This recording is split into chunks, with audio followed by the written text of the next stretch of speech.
আসসালামু আলাইকুম, welcome to Netcom education. This is Mustakim. প্রিয় শিক্ষার্থী বন্ধুরা, আজকে পড়াশোনার সাথে সম্পর্কযুক্ত কিন্তু একটু পড়াশোনার বাইরের কিছু বিষয় তোমাদের সাথে শেয়ার করব, যেগুলো যারা ভালো রেজাল্ট করে থাকে তারা এই বিষয়গুলো ফলো করে থাকে।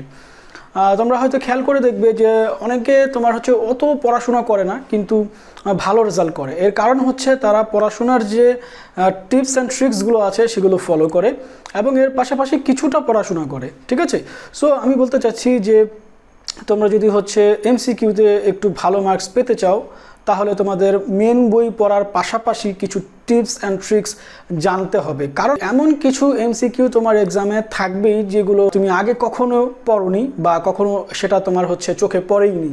তো ওই ধরনের এমসিকিউগুলো তুমি কিভাবে হ্যান্ডেল করবে, এই জন্য রিসার্চাররা বিভিন্ন রকমের ট্রিক্সগুলো বলে থাকেন। সো ওই বিষয়গুলো হচ্ছে আমি সবগুলো একসাথে করে সামারাইজ করে তোমাদের সাথে উপস্থাপন করব।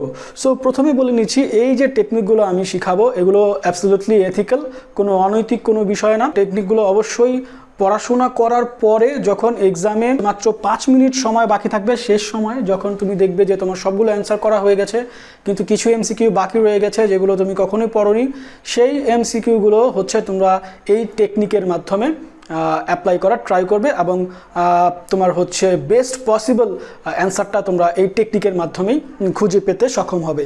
আর একটা বিষয় হচ্ছে, এই টেকনিকটা তখন অ্যাপ্লাই করবে না যখন তোমার এমসিকিউতে নেগেটিভ মার্কিং থাকে। সো এমসিকিউতে যদি নেগেটিভ মার্কিং থাকে তাহলে এই ভিডিওটা দেখার কোনো দরকার নেই। দেখতে পারো, অবশ্যই তোমার হচ্ছে ভবিষ্যতে কাজে লাগতে পারে, কিন্তু এই টেকনিকগুলো যদি নেগেটিভ মার্কিং থাকে তাহলে অ্যাপ্লাই করবে না। তাহলে চলো এবার আমরা শুরু করে দিই। সো প্রথম যে অপশনটা আছে বা প্রথম যে ট্রিক্সটা আছে সেটা আমরা সবাই জানি, আমরা ছোট থেকে এই টেকনিকের সাথে পরিচিত, কিন্তু হয়তো আমরা জানি না যে এরকম কোনো টেকনিক আছে, কিন্তু আমরা সবাই এই জিনিসটা ফলো করি। সেটা হচ্ছে এলিমিনেশন অথবা বাদ দেয়া। এক্সামের মধ্যে আমরা অনেক সময় এই কাজটা করি যে এমসিকিউ থাকে, এমসিকিউর যে অপশনগুলো থাকে সেই অপশনগুলোর মধ্যে যেই অপশনগুলো আমাদের কাছে একটু তোমার হচ্ছে ইররিলেভেন্ট মনে হয়, মানে সম্পর্ক নাই এই এমসিকিউর সাথে, সেগুলো কিন্তু আমরা বাদ করে দিয়ে থাকি। সো ওইগুলোকেই তোমার হচ্ছে বলা হয়ে থাকে এলিমিনেশন বা বাদ দেয়া। যদি বলা হয়ে থাকে যে বাংলাদেশে কখন তোমার সর্বপ্রথম স্যাটেলাইট চালু করা হয়, তো তোমার অপশনগুলো এরকম থাকতে পারে যে ধরো 1952, তোমার হচ্ছে 70, হ্যাঁ, তারপর তোমার হচ্ছে 2001, 2018 এরকম যদি থাকে, তুমি তখনই বুঝতে পারবে যে তোমার হচ্ছে 1952, 1957 এই ধরনের যে অপশনগুলো থাকে সেগুলো তোমার হচ্ছে এলিমিনেট করতে হবে বা বাদ দিয়ে দিই আমরা সেগুলো। কারণ হচ্ছে যে তখন তো বাংলাদেশেরই শুরুটা হয়নি, কারণ 1971 থেকে তো বাংলাদেশের ধারাবাহিকতাটা, এই জন্য সেই অপশনগুলো বাদ হবে এবং এর বাকি যে অপশনগুলো থাকে সেগুলোর মধ্যে থেকে তুমি একটা চুজ করতে পারো। 2 নম্বর যে অপশনটা সেটা হচ্ছে যে ট্রিকটা, সেটা হচ্ছে all of the above or none of the above. ইংলিশে যদি তোমার এমসিকিউ থাকে তাহলে এরকম কিছু থাকে যে all of the above or none of the above, আর বাংলায় থাকে হচ্ছে সবগুলো অথবা কোনোটাই না।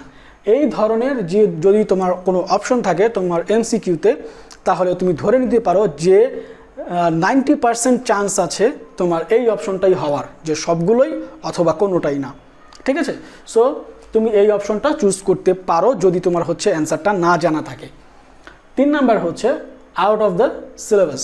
সিলেবাসের বাইরে যদি তোমার এমসিকিউ হয় তাহলে অপশন এ হওয়ার সম্ভাবনা তোমার হচ্ছে প্রায় 99%। ঠিক আছে, তোমার অবশ্যই কোনো সিলেবাসের আন্ডারেই এমসিকিউগুলো হচ্ছে, তো যদি সিলেবাসের বাইরে থেকে কোনো এমসিকিউ আসে তাহলে অপশন এ হওয়ার সম্ভাবনাটা সবচেয়ে বেশি এবং ধরা হয় যে 99% চান্স আছে যে অপশন এটাই হবে আউট অফ দ্য সিলেবাসের ক্ষেত্রে।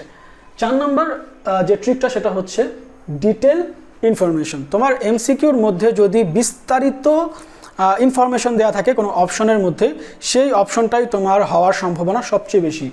সো তোমার হচ্ছে খেয়াল করবে যে এমসিকিউগুলো থাকে সেই এমসিকিউর অপশনগুলোর মধ্যে 2-3টা থাকে যেগুলো খুবই ছোট তোমার হচ্ছে অ্যান্সার, কিন্তু কিছু অপশন থাকে যেগুলো হচ্ছে তোমার একটু ব্রড করে লেখা, বিস্তারিত লেখা, একটু স্পেসিফিকভাবে লেখা। ওই অপশনগুলো তোমার হচ্ছে অ্যান্সারটা হওয়ার সম্ভাবনা সবচেয়ে বেশি। আর যদি মনে করো যে এই 4টা ট্রিকের মধ্যে কোনো ট্রিকই তুমি মিলাতে পারছো না, কোনোটাতেই মিলছে না, তখন তুমি হচ্ছে এই ট্রিকটা অবলম্বন করবে, এটাকে তোমার হচ্ছে তুক্কা টেকনিক বলে। তো এটা আসলে কি করতে হবে, এটা আমি এটা করতে অ্যাভয়েড করি, কিন্তু একদমই লাস্ট ক্ষেত্রে যেখানে তুমি হচ্ছে কিচ্ছু বুঝতেছো না কি করবা, তখনই শুধুমাত্র এই জিনিসটা অ্যাপ্লাই করবা। কিভাবে করবা, যদি তোমার অপশন হয় চারটা, যদি তোমার অপশন হয় চারটা এ বি সি ডি, তাহলে তুমি হচ্ছে সিলেক্ট করবা বি। ওকে, যদি তোমার অপশন হয় চারটা তাহলে তুমি সিলেক্ট করবা বি অথবা খ, ঠিক আছে। আর যদি তোমার অপশন হয় পাঁচটা তাহলে তুমি সিলেক্ট করবা ই। ওকে, যদি তোমার অপশন হয় পাঁচটা তাহলে তুমি সিলেক্ট করবা ই। এটাই হচ্ছে তোমার তুক্কা টেকনিক। এবং দেখা গেছে যে তোমার প্রায় 80%-এর উপরে যদি এরকম সিচুয়েশন হয় যে কিচ্ছু মিলছে না, তখন এই তুক্কা টেকনিকের মাধ্যমে যদি এইটা ফলো করো যে চারটা অপশন থাকলে তুমি বি সিলেক্ট করো আর পাঁচটা অপশন থাকলে তুমি ই সিলেক্ট করো, তাহলে তোমার বেস্ট অ্যান্সার হওয়া বা রাইট হওয়ার সম্ভাবনা প্রায় 80%-এর উপরে। সো এই জিনিসগুলো তোমার হচ্ছে শেখানোর উদ্দেশ্য হচ্ছে যে অনেক সময় কিছু এমসিকিউর কারণে আমাদের এ প্লাস ছুটে যায়। কারণ হচ্ছে ধরো 30টা এমসিকিউ যদি থাকে, এর মধ্যে 25টা আমরা একদম ভালোভাবে মানে শিওর হয়ে যাই, কিন্তু 5টা এমসিকিউ এমন থাকে যেটা আসলে বুঝতেই পারি না কোত্থেকে আসছে, তোমার হচ্ছে কি সম্পর্ক নিয়ে বলছে। সো ওইগুলোর জন্য তুমি এই টেকনিকগুলো অ্যাপ্লাই করতে পারো। আমার বিশ্বাস এই জিনিসগুলো যদি অ্যাপ্লাই করতে পারো তাহলে ওই বাকি পাঁচটার মধ্যে তুমি 3টাই কারেক্ট তোমার হচ্ছে করতে পারবে। তবে কিছু বিষয় আছে, যেমন বড় ধরনের যে এক্সামগুলো আছে, যেমন তোমার হচ্ছে বিসিএস এর জন্য যে এক্সামগুলো, তারপর বিভিন্ন ভার্সিটির অ্যাডমিশন টেস্টের জন্য যে এক্সামগুলো, সেগুলো কিন্তু তোমার হচ্ছে এই নিয়মগুলোর মধ্যে যেন না পড়ে সেরকম করেই তোমার বড় বড় প্রফেসররা এমসিকিউ তৈরি করে থাকে, এমনভাবে তৈরি করে যাতে এই নিয়মগুলোর মধ্যে না পড়ে, ঠিক আছে। সো এটার মধ্যে একটা ফাইট চলে টিচারদের সাথে তোমার হচ্ছে স্টুডেন্টদের, যে স্টুডেন্টরা যেন আন্দাজেই সেই সঠিক অ্যান্সার করতে না পারে, টিচাররা এরকমভাবেই এমসিকিউটা তৈরি করে। তবে তোমার হচ্ছে বিভিন্ন ছোট ক্লাসের যে এমসিকিউগুলো আছে, ক্লাস তোমার জেএসসি, এসএসসি, ইভেন এইচএসসি, এগুলোতে তোমার হচ্ছে এই নিয়মগুলো যদি তুমি ফলো করো, বাদ বাকি যে এমসিকিউগুলো থাকে সেগুলো তুমি কারেক্ট করতে পারবে ইনশাল্লাহ। সো এই ভিডিওটা তোমাদের কেমন লাগলো, আর হচ্ছে ভিডিওটা আসলেই পড়াশোনার সাথে যায় কি না, যদি যায় তাহলে হচ্ছে এরকম আরও অনেক টেকনিক্যাল ভিডিও আমি আপলোড করব চিন্তা করেছি। কারণ আমার বিশ্বাস হচ্ছে হার্ড ওয়ার্ক করলেই শুধু হয় না, স্মার্ট ওয়ার্ক করাটা জরুরি। হার্ড ওয়ার্ক অনেক সময় কাজে দেয় না, অনেক সময় হার্ড ওয়ার্ক করে আমরা যখন সফলতা পাই না তখন আমরা ভাগ্যের দোষ দিয়ে থাকি।